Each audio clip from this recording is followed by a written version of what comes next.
Welcome to the Politicrat. I'm Omar Moore. It is Saturday, October the 3rd, 2020. In this episode of the Politicrat, health, safety, and well-being. The conference today that was held before the press by Dr. Sean Conley was definitely an evasion and a deception. And this also ties in with your vote and how you will cast it. That is coming up next.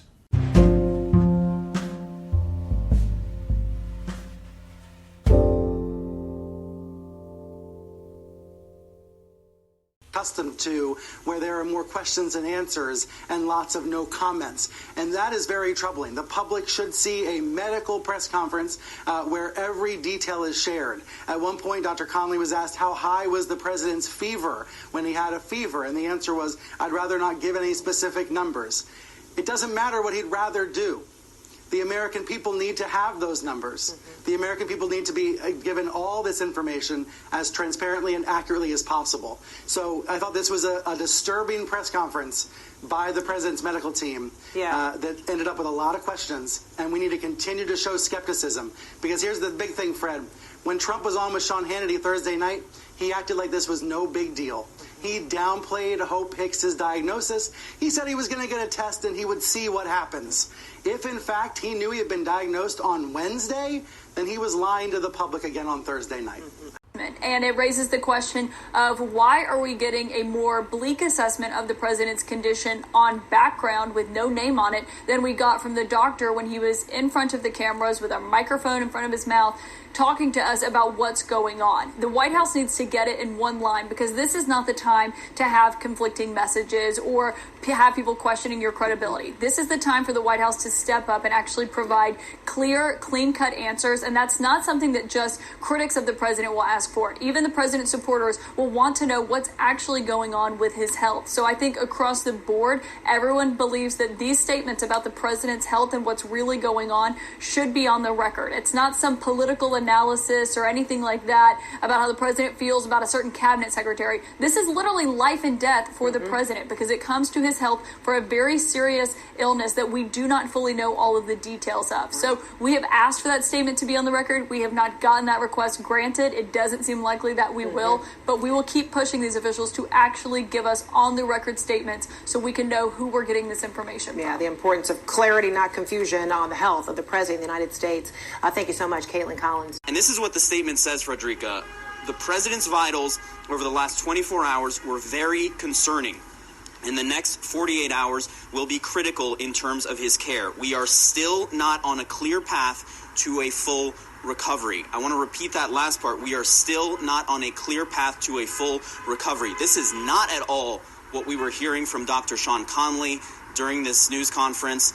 That is not the prognosis that he was putting out there. And this suggests also that what we've been hearing from White House officials over the last 24 hours, which is that the president was taken to the hospital essentially out of an abundance of caution, more so than because of the development of his symptoms and the worsening of his symptoms. This suggests that he was brought to the hospital because he was facing some pretty significant and severe symptoms of this virus, saying that the president's vitals over the last 24 hours were very concerning. So, and particularly when you add to the fact that Dr. Conley refused to say what the president's fever was. He wouldn't say how high it went, and he refused to provide some other details of his vitals. He kind of danced around this question of whether or not the president had received supplemental oxygen at any point, instead saying that the president is not right now on supplemental oxygen. Really adds a whole new layer of concern to what we're learning here about the president's health. All right. Also adding, he has been fever-free for 24 hours. Jeremy, thanks so much. Back to the White House and Caitlin Collins. What are you learning? Caitlin. Fred, it is stunning that the statement that Jeremy just read has no name on it. It is attributed to just a White House official, I believe, a source familiar with the president's health is how they described it. And they gave a much more concerned assessment of the president's current status than what the doctor just offered publicly when he was talking about the president not having a fever, not being on oxygen while evading these other questions. And now, immediately after that, you know, the only officials there are the president's doctor and the White House chief of staff from what we saw of who exited the building for that brief press conference we just got. And now we're getting this anonymous statement from the pool that offers a much more concerning assessment about the president's health by saying he is not on a clear path to a full recovery. That is being said about the president of the United States, and it should have a White House official's name on it or the doctor's name on it, whoever provided this statement to reporters. So we're going to work on getting that cleared up, because if you're going to say something like that, something that serious about the current health status of the president of the United States, it certainly should be on the record. And so the questions going forward are going to be, how long is the president going to be in the hospital, of course? You just heard audio there from several different people. Jeremy Diamond, Caitlin Collins, both of whom are White House correspondents. Also, you heard from Brian Stelter as well, and you may have heard from someone else there as well. But the point is that they are all making the point that things are not adding up here. I'm going to play you in a few minutes the 7 or 8 minutes of question and answer from that Dr. Conley press conference today. And you can judge for yourself based on what you hear him saying, whether or not everything is on the level. This is really an affront to the American public, and it's also a huge distraction, because although Donald Trump's health naturally is going to be an important topic, not just because an election is coming up in exactly 1 calendar month from now, but also because he is in the White House, and that is a material and important thing. If there is a so-called first family, and this family is the first family of criminals, then what you should be doing is informing the American public of the health and well-being of these individuals, this one individual. And we know that this guy certainly is nothing less than a psychopath and a sociopath. But in terms of his physical health, and that's obvious too to us, he is unhealthy, he is overweight, he is older, he is in a huge risk group, and according to what sources have been telling, Caitlin Collins, of course the CNN reporter there in the White House, and others, Jeremy Diamond the same, sources who have now been unnamed and off the record, or on the record but unnamed, saying that Donald Trump has had difficulty breathing and it's very serious. And the next 48 hours will be critical. I mean, this stuff is not some ordinary thing, but it is consistent with what we've seen from this White House. This is consistent with Donald Trump, the guy who says everything's okay, nothing to see here. He played about with 210,000 people's lives by saying nothing to see here. May I just remind you of what he was saying to the public earlier this year? The coronavirus. This is their new hoax. We have it totally under control. It's one person coming in from China. One day it's like a miracle, it will disappear. When you have 15 people, and within a couple of days it's going to be down to close to zero, we really think we've done a great job in keeping it down to a minimum. I like this stuff. I really get it. People are surprised that I understand it. No, I don't take responsibility at all.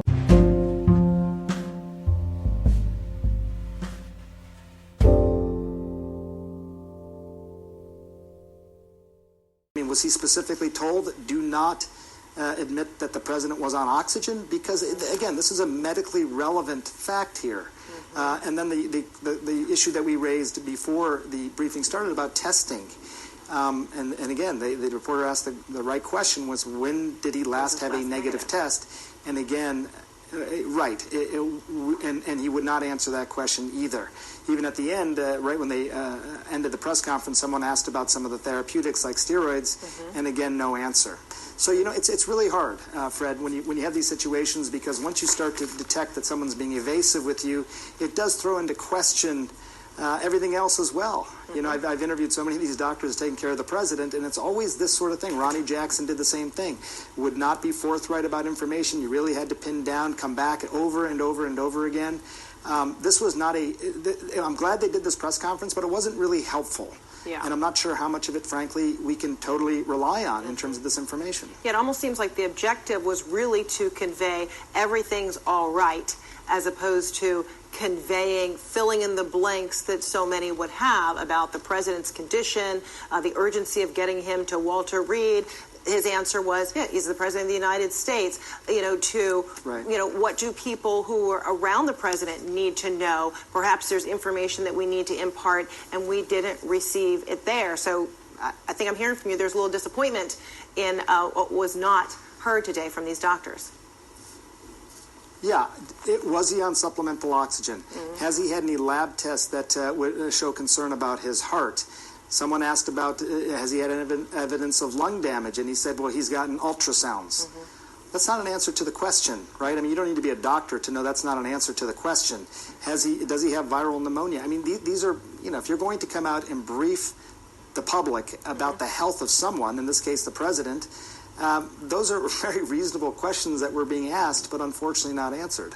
That was Dr. Sanjay Gupta today on CNN, talking about the press conference that Dr. Sean Conley had just outside of Walter Reed Medical Center. Dr. Sean Conley is the physician, the White House physician, and he and others have been treating Donald Trump at Walter Reed. As you know by now, Donald Trump is a COVID-19 patient. He's someone who came down with the virus, or at least it was announced early on Friday morning, Eastern time. The question really is, how long did Donald Trump have this virus for? And that goes to the confidence that anybody would have in anything this White House says. Because as far as I'm concerned, this White House cannot be trusted. Obviously, Donald Trump cannot be trusted because he lies so often and so voluminously. But also, this is on a larger level. One more aspect of the deconstruction of the administrative state. For weeks and months and years, Donald Trump has been telling you, oh, you can't trust the vote, it's rigged, it's this and that. The things he's done to the CDC that have poisoned that organization. An organization within government that had been well respected around the world as the foremost leading medical organization in government. What was going on, of course, with the post office, and still is to an extent going on with the United States Postal Service. An arm of government, really. It belongs to the people. It's government. Government run. The efforts to privatize the United States Postal Service. What we've seen with the comments being made about the military.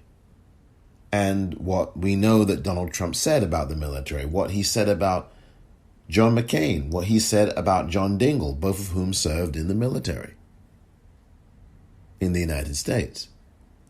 What we know about Donald Trump turning a blind eye and a deaf ear while Vladimir Putin and Russia, the enemy of the United States, put bounties on the heads of American military personnel. At least 26 American military personnel were killed by Afghan rebels.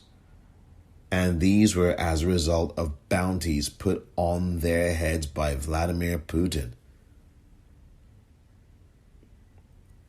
We've seen what Donald Trump has tried to do with other government agencies. He's tried to scale them down. He has not hired lots of people to government positions that are open at the moment. Chad Wolf and Ken Cuccinelli were both illegally put in positions of power in government. There are so many acting this and acting that as people who are supposedly in charge of things. Acting. This is all part of this deconstruction of the administrative state. This is all part of getting the American public to lose confidence in those running government. And the further and deeper implication is that nobody believes in government anymore, which is exactly what the conservative rationale has been. People like Grover Norquist, the guy that believes that government should be drowned and shrunk down to a postage stamp and drowned in a bathtub. He said those kinds of things. You can go and do online searches for that. This is part of that larger agenda. It even goes beyond Donald Trump and beyond Steve Bannon, who is the person that I first heard talking about this. The goal is to crush the administrative state. The goal is to deconstruct it. And that is a goal that Donald Trump and these Republicans have largely to this point succeeded on. They have. We've seen what's happened in the Senate, how the Senate has been compromised, and that has been done certainly on the inside by people like Moscow Mitch McConnell, holding an impeachment trial of Donald Trump, and you only get to see one camera view. And more importantly than that, holding an impeachment trial and calling no witnesses. First time in American history that that's happened. How are you going to have a trial without witnesses? That is something that the old Soviet Union did. Trial by telephone. No witnesses, just a determination on guilt or innocence. And you had that happen in January and February of this year, 2020. People have already largely forgotten that Mitch McConnell ordered only one camera to be present and there were no witnesses called. Not a single one. And that is not how American trials run. American trials involve a jury and witnesses.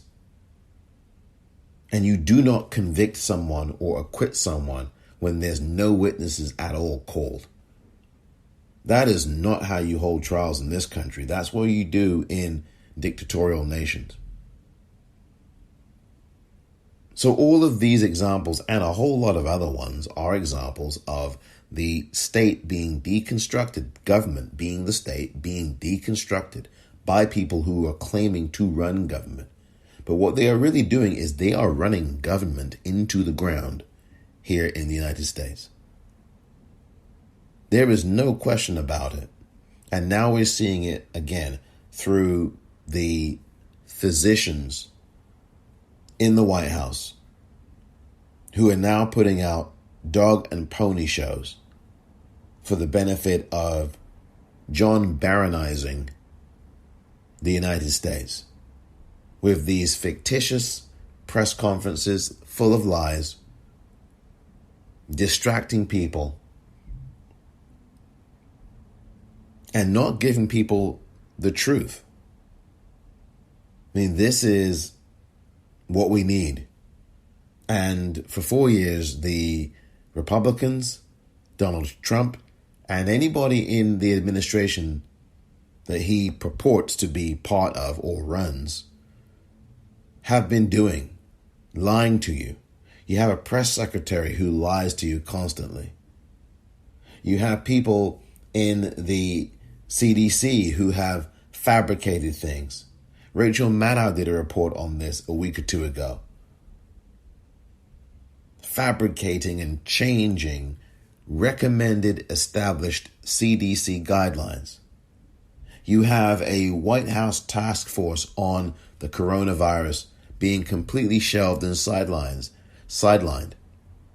Some of the people who really have provided information, like a Dr. Anthony Fauci, sidelined. Deborah Birx, Dr. Birx, before she became a shill and a sycophant, sidelined. Before she was giving out good information up to a point, and then she started saying strange things like, well, yeah, Donald Trump has been reading the science. Completely lying. and saying that on Christian Broadcast Network News, no less. That should have been your first clue.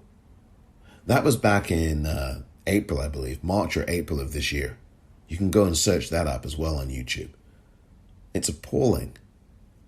And just a couple of weeks ago, you may remember, last week or the week before, she expressed concerns. Well, I'm distressed and I'm not so sure that I'm going to stay. I don't know. Dr. Birx, you should have left a long time ago. Follow the example of people who have stood up and left and then spoken out. Now would be the time to do that. We've seen Olivia Troy. We've seen Marie Yovanovitch, the ambassador to Ukraine. Of course, she was fired. Or resigned, I forget which. We've seen this over the last 12 months. We've seen the courage of government officials within that administration standing up and speaking truth to power with great cost to their own careers, I may add. And you've seen Olivia Troy this last few weeks. You've seen Elizabeth Newman recently as well. You've seen a number of people, Miles Taylor, who have spoken out. Now would be the time to speak out. And for everybody who is listening, this is the time, if you have not already voted, to get out and vote. If you have early voted, thank you. Please now get your friends and family to early vote as well if you haven't already done so. And if you have stressed to your friends and family the importance of early voting, if you have been able to get them out to vote as well, make sure now that you phone bank and get people out there to vote that you've never met before. You can phone bank, you can text. There are a number of important races going on, not just in the White House, but all up and down and across the country. Whether it's Senate, whether it's House races, whether it is governor's races, whether it is state legislature races, whether it is localized races in municipalities, for mayor, for city council, board of supervisor, school board, dog catcher. Donate, phone bank, text, spread the word. We are now, literally now, a calendar month away from the election, October 3rd to November 3rd.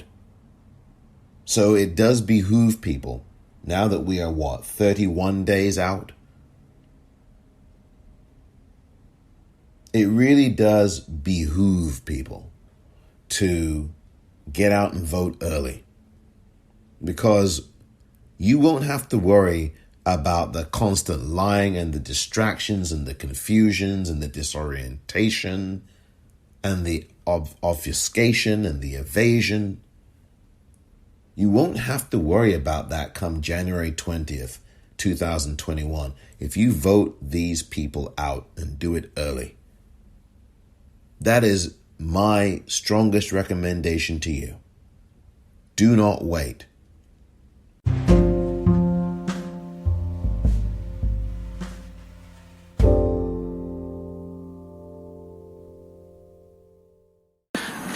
With that, if there's a couple questions about the president's health in the last couple days. Sir, can you tell us the president's oxygen saturation level, please? Yeah, so the last saturation that we had up walking around, he was about 96%. And he's receiving no, he has not received any supplemental oxygen? He's not on oxygen right now, that's right. He has not received any at all? He's not needed any this morning today at all. That's right. Do you have an estimated date when he might be discharged? Well, I don't want to put a hard date on that. He's doing so well, but with a known course of the illness, days 7 to 10, we get really concerned about the inflammatory phase 2. Given that we provided some of these advanced therapies so early in the course, a little bit earlier than most of the patients we know and follow, it's hard to tell where he is on that course. And so every day we're evaluating, does he need to be here? What does he need? And where's he going? What do you see as the probability that he will need supplemental oxygen going forward? I don't want to put a percentage on that, but right now all indicators are that he'll remain off of oxygen going forward. And in terms of like blood clots, pneumonia, bacterial infection, what do you see as the risk on that front? Well, we know that all of them are risks associated with this condition. He is receiving all of the standard of care and beyond per routine, international COVID protocols. So we're monitoring for all of that, but at the moment, there's no cause for concern. You said he's fever-free now. What was his fever when he had one, sir? I'd rather not give any specific numbers, but he did have a fever Thursday into Friday, and since Friday morning, he's had none. Okay. And what was the date on top of the other antibodies? I'm sorry? Why remdesivir on top of the antibodies? So remdesivir works a little bit differently than the antibodies. We're maximizing all aspects of his care, attacking this virus, multi-pronged approach. As the president, I didn't want to hold anything back. If there was any possibility that it would add value to his care and expedite his return, I wanted to take it. And the team agreed, and that's what we proceeded. Doctor, what was the date of the president's last negative test? I'm not going to get into all the testing going back, but he and all the staff routinely are tested, and so. Doctor, what is the PPE protocol for President Trump receiving visitors and doctors? It's the same as any hospital has. We have an area that's clean that you put your equipment on, and then beyond that, everybody is fully gowned up, masks, gloves. We're protecting ourselves and him. Have you done a screen? Has there been any sign of any lung damage whatsoever? We are following all of that. We do daily ultrasounds. We do daily lab work. The team is tracking all of that. Has there been any sign of damage, sir? I'm not going to go into specifics of what the findings of any of that are. If we just put you down on one thing, has he ever been on supplemental oxygen?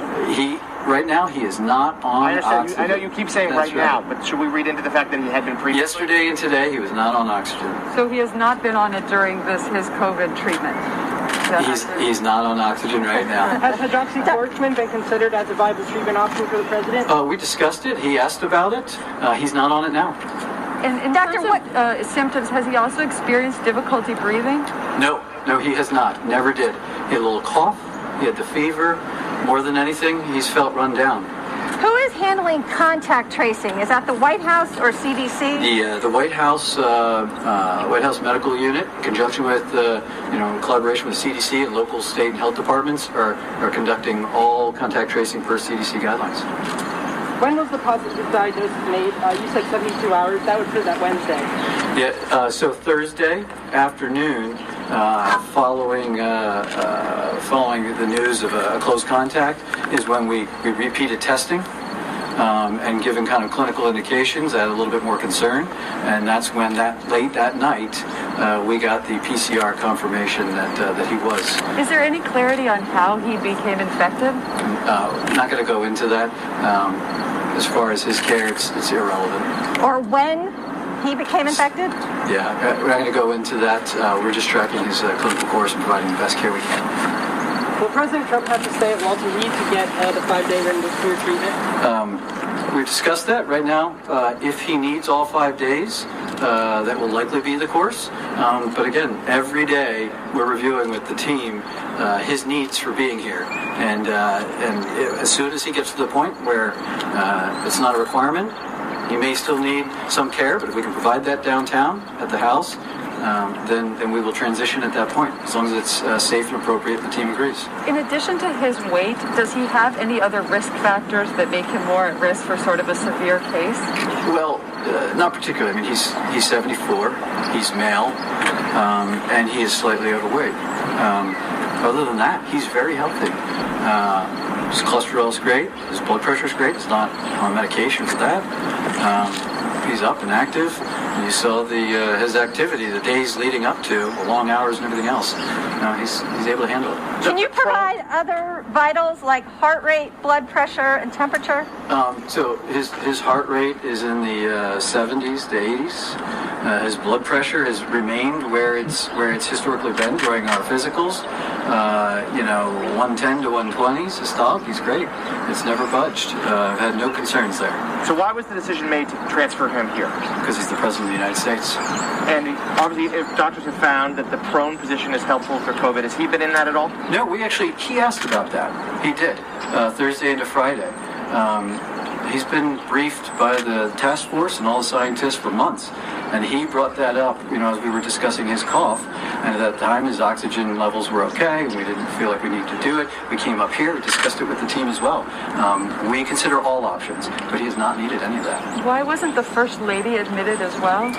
The First Lady's doing great. Thanks for asking.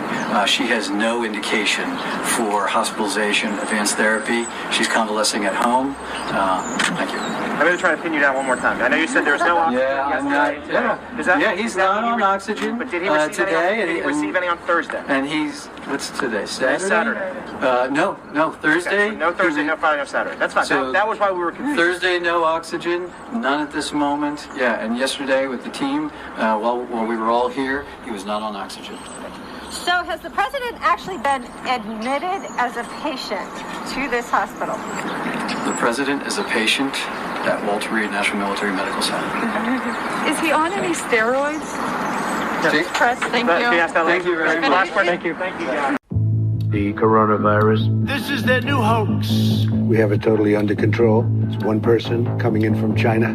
One day it's like a miracle. It will disappear.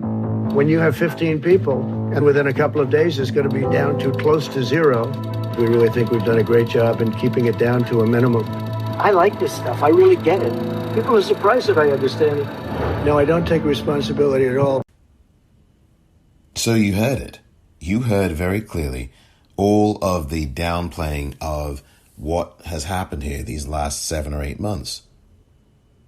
You know this very clearly.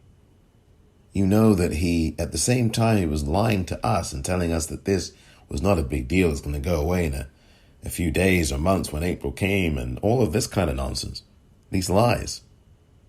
That at the very same time, he was, on February 7th at least of this year, telling Bob Woodward for a book that this was pretty damn serious. It was very serious. And we are now seeing once again how serious this is. For now, the very person who has been lying relentlessly about how dangerous this virus is. It's now being repeated for him. We've had over 210,000 people die at his hands. And now what we are seeing again is a very same repeat of what was being said by Donald Trump himself early on during this pandemic. And with this pandemic now at its height, we are seeing again the deceptions. On the one hand, you've got Dr. Sean Conley out there saying, oh, he's doing better, he's very well. You have Donald Trump himself saying this by tweet. I'm feeling much better thanks to the folks here. While in the background and behind the scenes, you have anonymous sources telling the New York Times and the Associated Press, both of whom have corroborated this source and actually reported on it, as I alluded to earlier, that the next 48 hours will be critical and that Donald Trump had problems breathing and that there was supplemental oxygen administered. Supplemental oxygen administered to Donald Trump and administered just yesterday.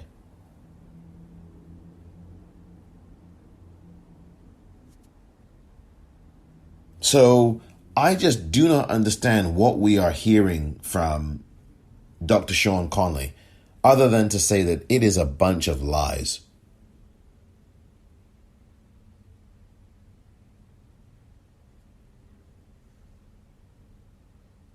That press conference that you've heard, the Q&A part of it, is garbage. It simply is garbage.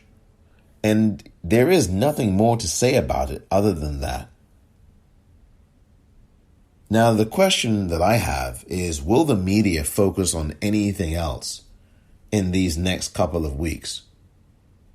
Because obviously Donald Trump will not be on the campaign trail. A number of events have obviously been canceled, and understandably been canceled. And no, this guy does have the virus. He does. You know, people are going, well, he doesn't have the virus, and this is a ploy. No, he does have it. I mean, what I said on Twitter yesterday at the Popcorn REEL was, is this some kind of stunt that's happening here? Now, I'm not saying that he doesn't have the virus, and I didn't say it then. But what I'm saying is that this kind of deception is consistent with him, this John Barron type of stunt. But this is not a stunt, folks. Not in this case. This is deadly serious. And just like what we saw last year at Walter Reed, almost a year ago, when he was rushed there was no ever any explanation why. We know that this guy has had health issues. We've seen him stumbling. We've seen him staggering. We've seen him gingerly walking down ramps. We've seen him not able to lift a glass of water properly to his mouth to drink from it. This guy has had health problems throughout these 4 years, and they're not being talked about.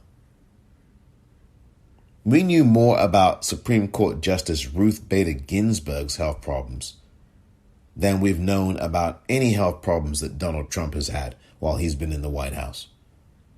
And it's granted we should know about the Supreme Court Justice, and may she rest in eternal peace and power. Yet we should also know about the person who is in the White House and his health issues. And while he stands up there and says, Joe Biden's got health issues, oh, he's slow, he's this, the truth is that it is Donald Trump who has the health issues, and Donald Trump who is slow, and Donald Trump who is in seriously bad health. And these dodge and weave press conferences, stunts by Dr. Sean Conley do not help Donald Trump, and they do not help the White House, and they most certainly do not help the American public.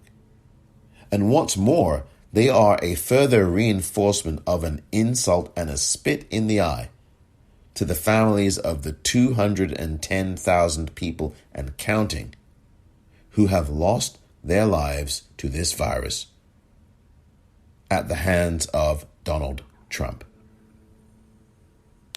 This is not going to help him with voters. And even though the media is going to focus on this 24/7, and I can understand obviously why, Joe Biden needs to get some airtime. Joe Biden needs to put back those negative ads that he had taken off the air. You cannot leave these ads off the air. Now is the time to put them back on. A 24-hour moratorium, I can understand that. But what you are seeing coming out of this White House, what you saw with this press conference, or rather I should say, what you heard from Dr. Sean Conley in that Q&A portion of that press conference today, what you heard was absolutely abysmal and inexcusable.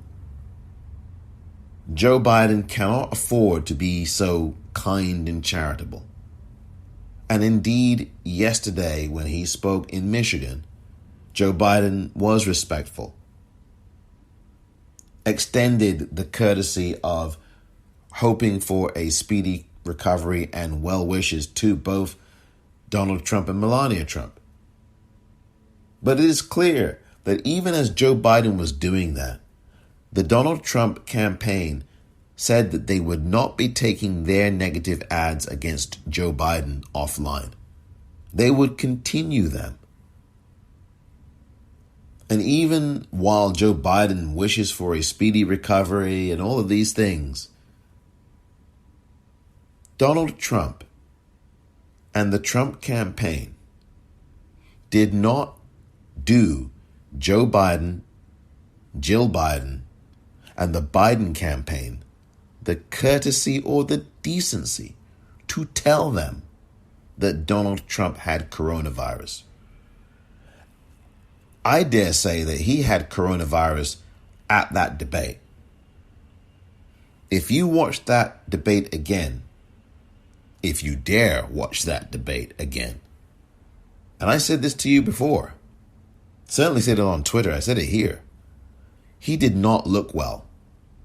Donald Trump did not look well at that debate. He was haggard, he looked tired, he looked frazzled, he looked disheveled.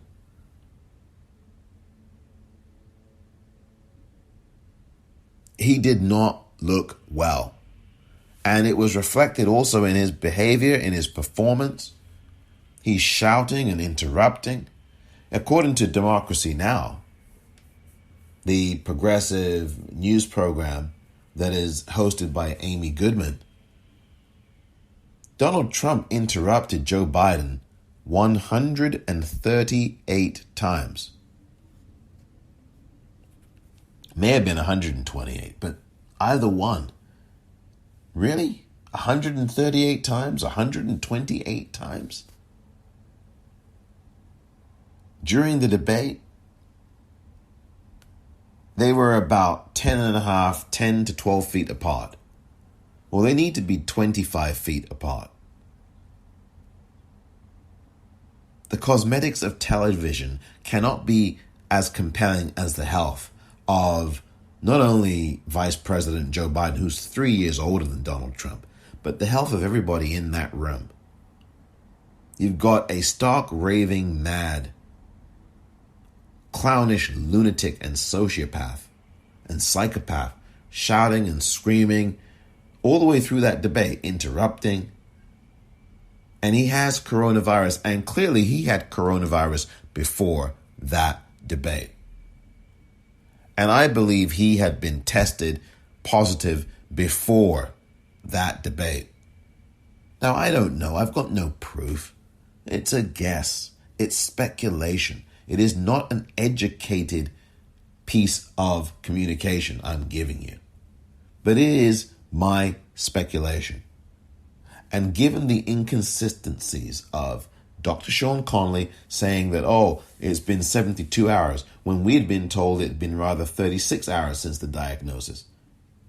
This guy was diagnosed at least on Wednesday of this week with coronavirus, at the very earliest. Rather, at the very latest, I think. At the latest. And at the earliest, I think he was diagnosed before this debate that happened on Tuesday. And either way, he never had the courtesy of telling Joe Biden that he had this virus. And this replicates the behavior of Republicans in a number of situations. There was a state assembly meeting being held with the Pennsylvania state legislature earlier this year. And the Republicans who were in that assembly held the assembly session with Democrats, knowing that 2 of their Republican members had coronavirus. And they were sitting, those 2 infected members of the Republican legislature, next to Democrats conducting business. And they never, ever told the Democrats that there were 2 COVID-19 infected members of the legislature, 2 Republicans. Here's what a very fired up Democratic legislator in Pennsylvania had to say about it at the time. I think this is on. Hi, everybody. Representative Bryansson here. I am in my office in the House of Representatives. I just walked back here from the House floor. Today has been one of those kinds of days where I hope in the years to come, the decades to come after I finish serving in elected office, that I hope I'm able to sort of put out of my memory. I sort of don't exactly know where to begin. This morning, apparently, House Democratic leadership learned that for as much as a week, perhaps longer, that House Republican leadership knew that at least one of their members had tested positive for COVID-19, that other members who'd been exposed to him would eventually go on quarantine, but they didn't go on quarantine until they were done serving alongside us, especially those of us that serve on the state government committee. So for those of you that know, the Pennsylvania House of Representatives under our gerrymandered Republican leadership has been perhaps the most active state legislature in the entire country. And during that time period, during the entire COVID-19 crisis, the state government committee has been the place where all of these fucked up bills to pretend that it is safe to go back to work have been going. And every single day of this crisis, the state government committee in Pennsylvania has met so that their members could line up one after one and explain that it was safe to go back to work. It was safe to go back to race car driving or dog grooming or getting your hair cut. Meanwhile, what we're learning is that during that time period, they were testing positive. They were notifying one another and they didn't notify us. I just spent the better part of the last 11 weeks sitting across a room from people who would eventually test positive and decided not to tell us. They did do some kind of quarantine. They did do some kind of contact tracing. They, I guess, being Republican leadership. Russ Diamond, apparently, many of you know as the person that has led the charge to open up the legislature, screaming every single day in committee about how we were safe and how there wasn't a risk, has apparently been quarantining himself for weeks. Of course, he didn't explain that to any of us when he was in committee, talking with us, or walking up and down the aisles, or bumping into us, or letting us hold the door open for him. I kind of don't even know where to begin. Let me tell you a little bit about why this is so fucking dangerous. First of all, let's start with the Democratic chairman of my committee, Kevin Boyle. Kevin Boyle's got 2 young children. Kevin Boyle every single day comes up to this Capitol and then goes home to his wife and kids, his 2 young kids, and nobody decided to tell him that it was okay for his kid to be exposed, but not for these members. I know one of the members put out a statement saying, "I was looking out for my family. You were exposing our families." One of the members of state government has a wife who is immunocompromised. Let me tell you why it matters to me. Fucking A. Let me tell you why it matters to me. I wasn't planning on talking about this until after the election, but in January, I donated a kidney. I secretly donated a kidney to somebody in my city, somebody who lives blocks away from me who was dying of renal failure. I'm so proud of having to do it, but it was not for public consumption. It was for my friends and for my family and for my staff. And every single day that our gerrymandered Republican leadership has been calling us up into this building so they could pass these ridiculous bills pretending that it was safe to be out there, they were covering up that it wasn't safe.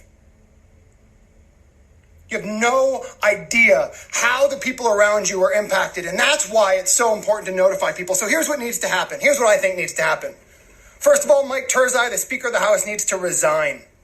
And any member of leadership that has known what was going on, any member of Republican leadership that knew that members were testing positive, that other members were being quarantined, and did not tell those of us who were exposed to those members, needs to be investigated by the Attorney General. And I think that there needs to be prosecutions. That was Brian Sims. That's just a portion of the video that he did on Facebook earlier this year. And I'm going to actually put a link to that in the liner notes of this episode, so you can see the full video. Brian Sims there, and I didn't warn you beforehand that, and I apologize for not, that there was going to be foul language there.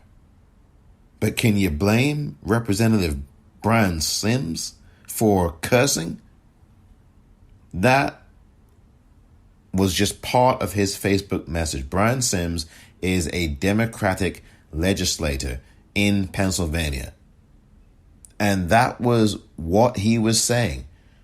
For weeks, the Republicans never told Democrats that 2 of the Republican members of that Pennsylvania state legislature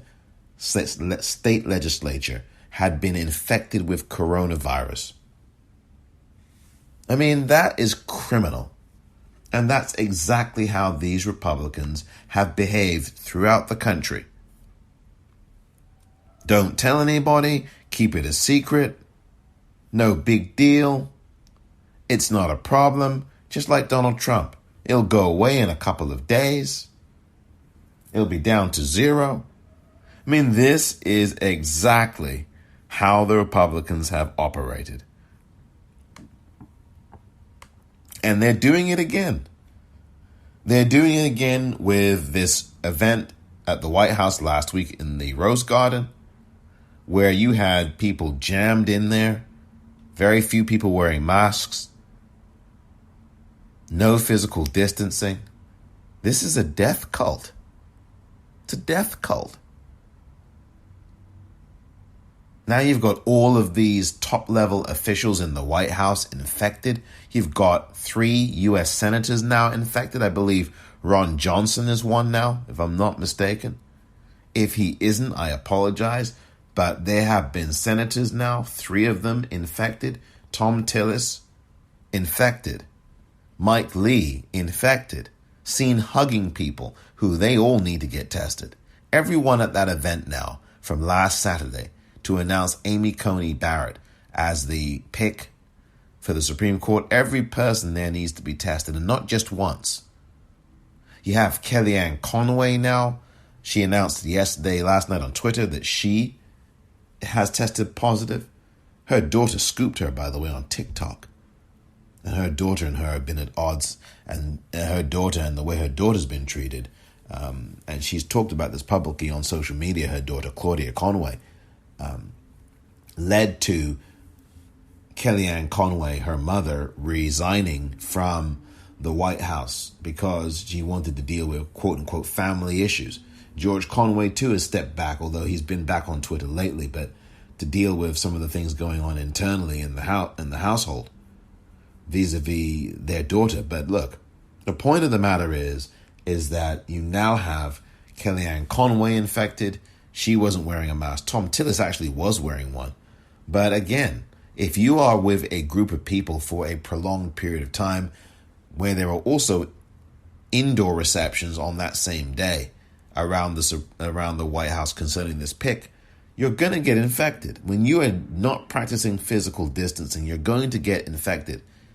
It's not just wearing a mask. Yes, that's the most important thing. But you've also got to do everything else alongside that. You've got to physically distance at least 6 feet. I'd say 12 feet. You've got to also make sure that you wash your hands. You've got to make sure, quite frankly, that you wear a pair of gloves every day, as I do. And maybe some of you do as well. You've got to make sure that if you get tested more than once. This is just a dereliction of common sense. This is I should say, because common sense is not common in this country anymore. This is a dereliction of logic. And people may argue about that too. But this is a dereliction of logic and health. And this idea, Mark Meadows, Chief of Staff of the White House, that, because you got tested, you don't need to wear a mask, is foolish. You don't just do one thing.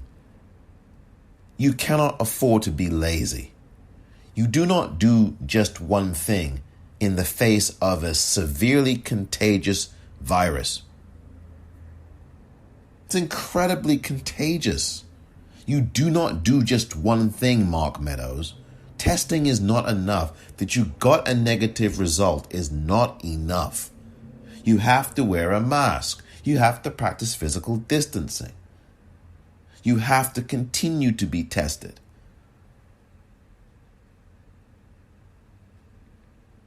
Brian Sims in that video, and I think it was from April or May of this year.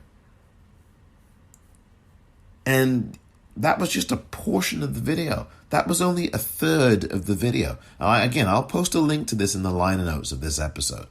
You can watch the whole thing. I think it's about 20 minutes plus, 20 some odd minutes. But this is the kind of thing that Republicans are doing all over the country.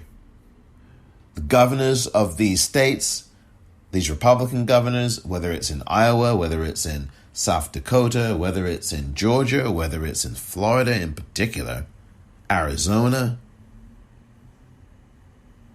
in these specific states, there has been such a willful blindness and a willful and deliberate plan to really kill people, quite frankly.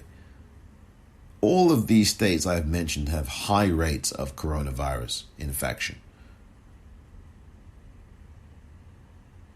And what you heard in that video from Representative Brian Sims of Pennsylvania State Legislature, a Democrat, saying was that this is an absolute death chamber. That's what, if you listen with a third ear, and of course the anger is completely understood, but if you listen with a third ear, what you are hearing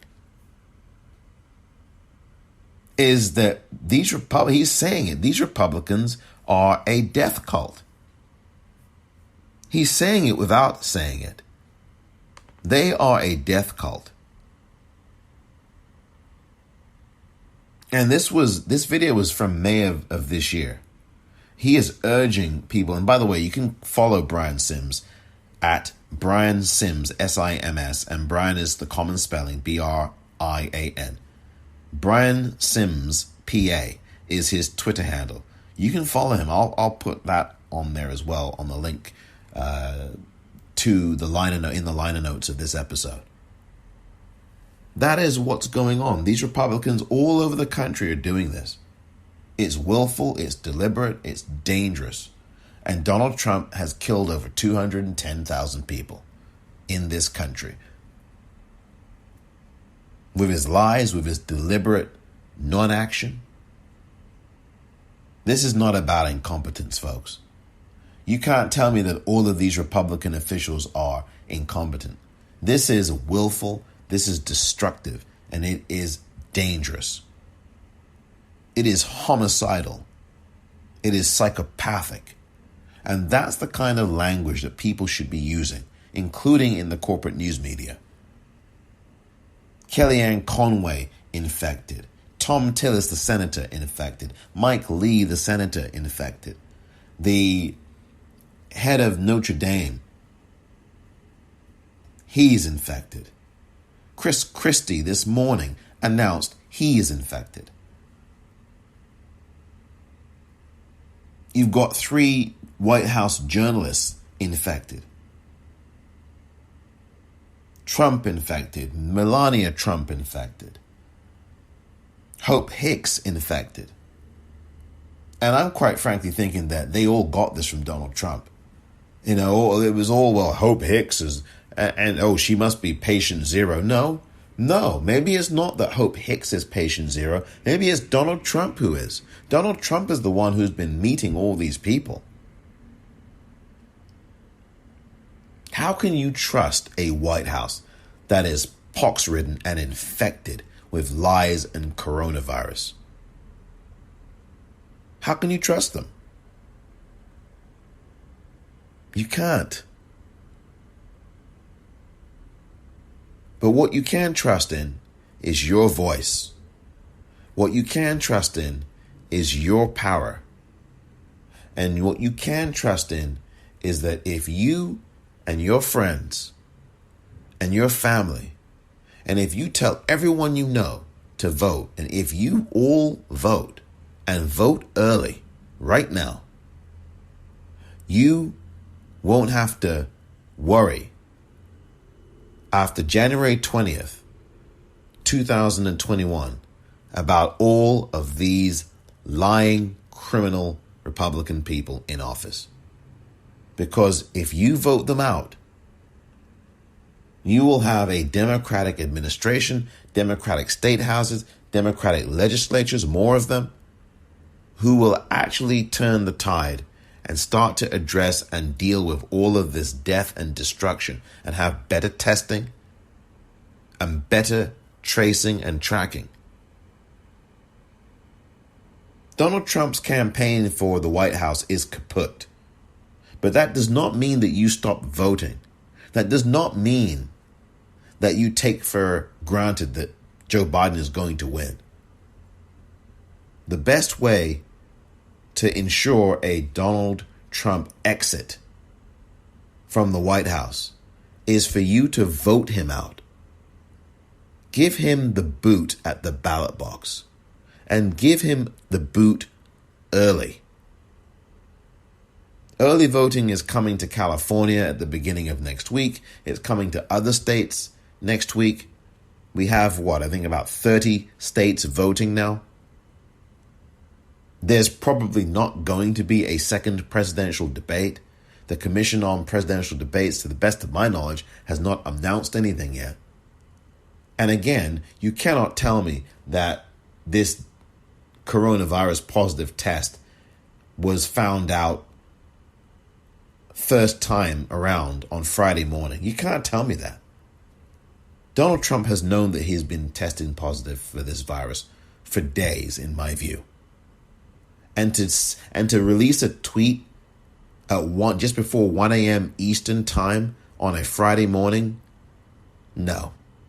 That was I'm going to drop this in the middle of the night kind of thing and throw people off.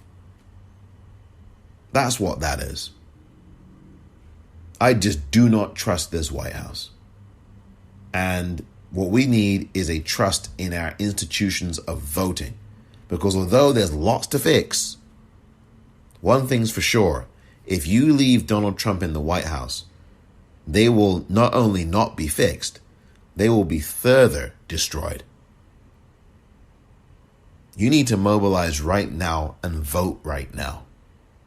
We have exactly one full calendar month left of voting until November 3rd and the last day to vote. Do not wait until November 3rd, everybody. Make sure you vote early. And if voting early is something that you can do in your state and it's available, take full advantage of it. There's voting on the weekends in many states. Make sure that you vote early. Do not waste any time. Thank you very much for listening to this edition of The Politicrat. I'm Omar Moore.